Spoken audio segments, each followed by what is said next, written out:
So, SML movie, The Black Couch. This is something that I have wanted to talk about for quite a while. I just want to share with you guys this issue because I thought about it a month ago, and I want to share this issue, so you guys won't have to stumble upon this Super Mario Logan movie either.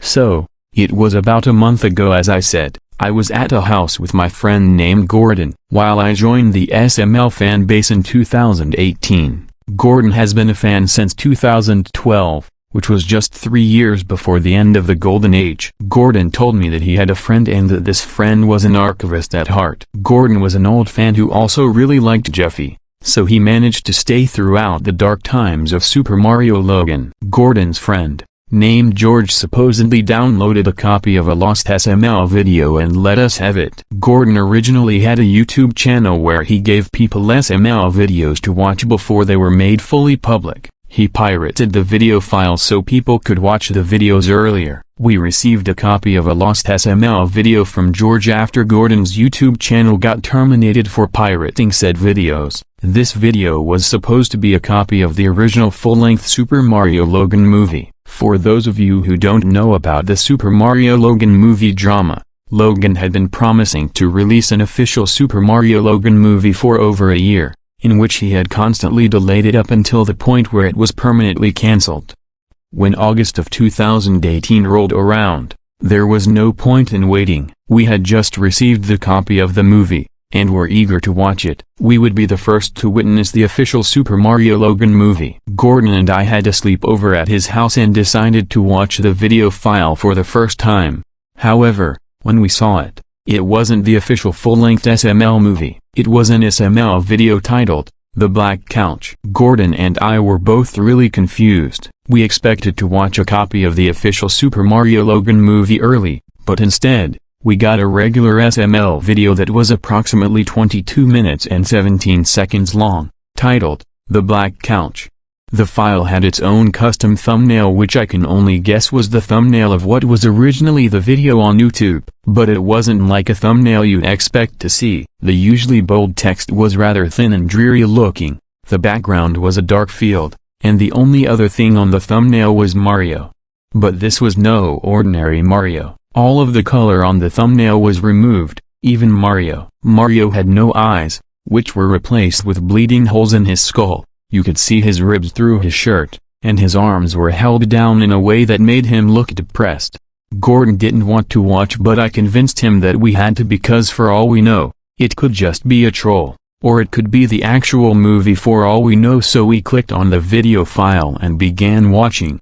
The video started off with Mario and Jeffy on the red couch. Like most modern SML videos, it began with the two yelling at each other. Jeffy makes a somewhat valid point and Mario shoots it down anyways. Then Jeffy gets mad, pulls a catapult from the garage, and proceeds to shoot the couch into the air with the catapult. The couch then landed in the ocean nearby. Of course, Mario then starts to get mad at Jeffy even more. Jeffy then starts swearing. At this point, we were both wondering what anything in this episode had to do with the title and thumbnail, but then again, we were both 1 minute and 20 seconds in, so now that I think about it, we shouldn't expect much so far.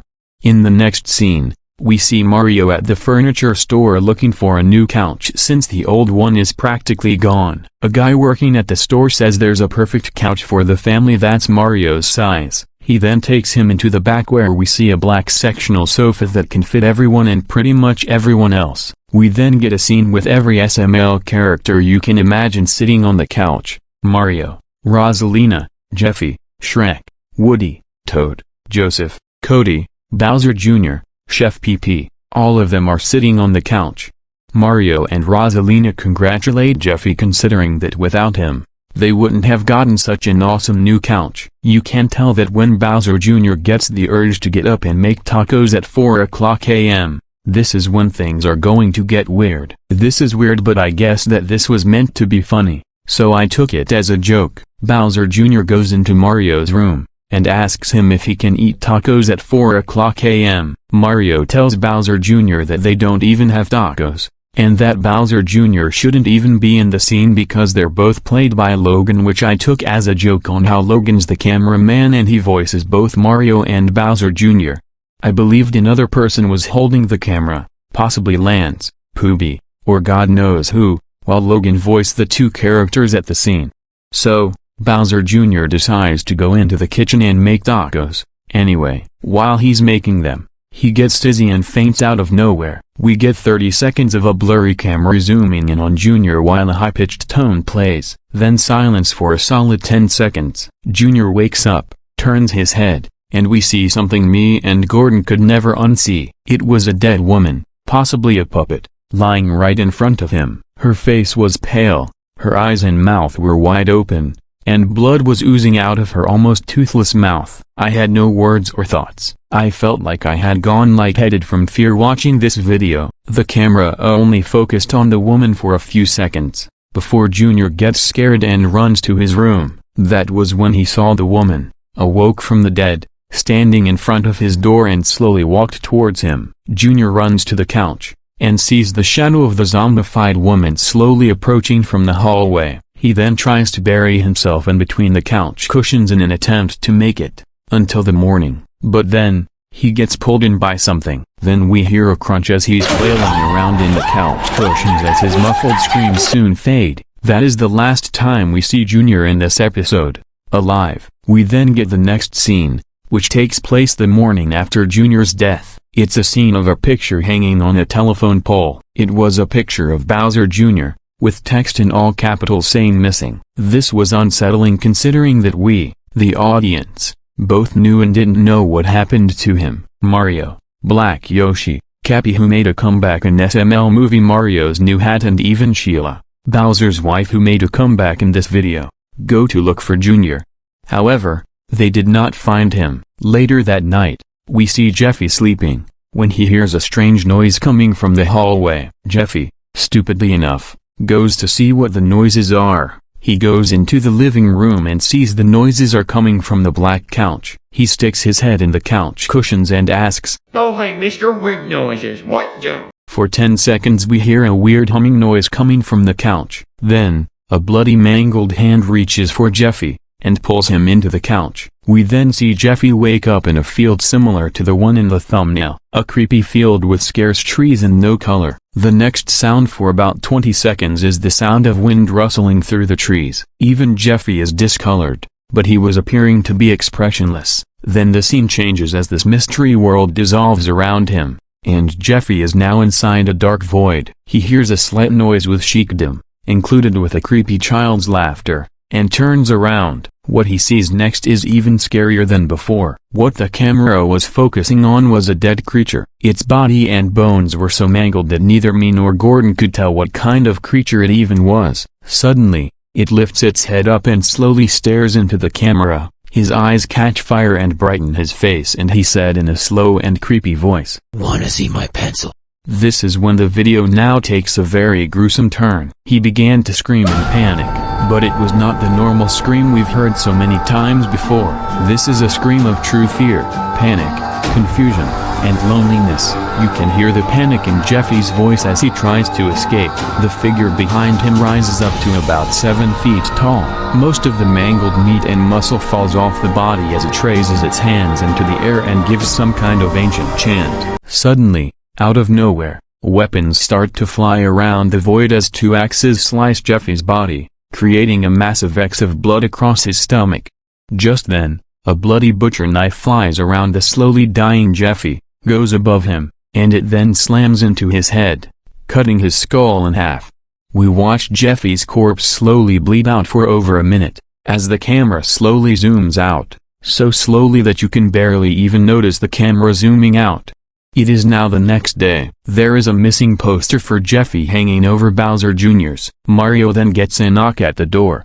When he opens it, he sees Mr. Goodman standing there. Goodman says that he might know how to save Jeffy and Jr. because he secretly installed security cameras in Mario's house because he wants to make sure Mario's working on getting money for his house payment. They check the security tapes and surely enough, they see Jr. getting pulled into the couch. They then fast forward to the next night and see the same thing happen to Jeffy. Goodman decided to tie a rope on Mario's body as Goodman told Rosalina lowers him in to save Jeffy and Junior. "Be careful, Mario," she says. "We are all counting on you."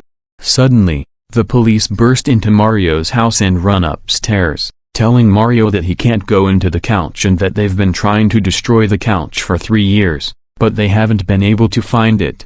Mario then pulls out a gun and aims it at the police officers, telling them that he needs to save Jeffy and Junior. Rosalina pulls out a gun and aims it at Mario, saying that he can't resort to violence, which is pretty ironic considering that she's pointing a gun at him. Then Goodman pulls out a gun and aims it at Rosalina by saying, "We need to save these kids." Suddenly, Bowser pulls out a gun and aims it at Sheila saying that he will kill her if they don't get Junior out of there. Kinda weird because, since when did Bowser care about Junior's safety, yet alone enough to kill his own wife even if he hated her? Eventually, Chef PP grabs a shotgun and points it at Mario, telling him that his cooking was better than him. Eventually, every character in the scene has a pistol pointed at one another. There were a few seconds of silence until Mario says, "I would rather die than have those kids be strangers forever." Brooklyn Guy takes this quite literally as he shoots Mario, as every character fires their pistol killing one another. We then see a screen pop up saying 3 hours later. It's late at night, all of the lights in the house are out. Mario wakes up and crawls away. Every character from the scene from the shooting, Rosalina, Brooklyn Guy, the cop, the other cop, Bowser, Sheila, Mr. Goodman and everyone else are all killed and dead. Mario hears a creepy wailing noise as he stumbles to his feet and runs to a dark room in his house. Mario then falls back down to the ground. Mario came to the conclusion that the couch might be a portal for demons to enter the real world. This makes sense because people were trying to destroy it. Suddenly, a door in the room he was in swung wide open. It was the forbidden door from the SML video. The secret door. Mario is scared because of the traumatizing events that happened in there but decides to wait out the spirits in there until the morning. He crawled into the room as the door swung shut behind him. It's pitch black in the secret room except for the faint outline of Mario's half-dead body crawling through the room. Suddenly, there is a sound of thunder as a shadowy figure fades in and stares at Mario for a split second. It then fades away only to reappear a couple of seconds later but fades away again. It's the same creepy Mario-like figure with no eyes in the thumbnail, except that this was happening behind the real Mario so he couldn't see it. Then it goes through the process of appearing and disappearing a couple more times. We then get one more shot of Mario's point of view. He looks up and sees a shocking sight. The camera cut to a dark shot of Jeffy and Junior's mangled bodies hanging by nooses. Of course, they didn't kill themselves. Whatever or whoever killed them must have put them like that to anger Mario. Then we see a flash of lightning as the creature from the thumbnail appears out of nowhere in front of Mario's face and screams a high-pitched scream.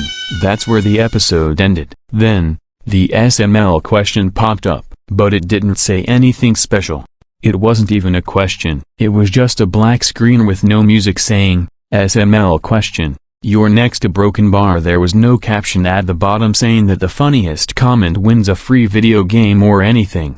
After me and Gordon shut the laptop down and I was about to go home, I went into the hallway and saw blood splatters on the wall and shroud-covered puppet bodies on the floor. Just then, the puppets began to speak on their own telling me to save myself. I didn't know if I was hallucinating or I just had schizophrenia and I just didn't know it yet. But I knew I was hallucinating as I felt the warmth of the blood on the wall when I touched it. I picked up one of the puppet bodies as it started flailing around in my hand. I saw a rifle on the floor, so I picked it up and I went into the kitchen expecting a homicidal intruder, but instead, I saw something shocking. It was the dead creature from the black void in the video. It raised its head and asked me in a slow and deep voice, "Wanna watch an SML video with me?" That was the last thing I saw before I blacked out. Ever since then, I never went back to Gordon's house.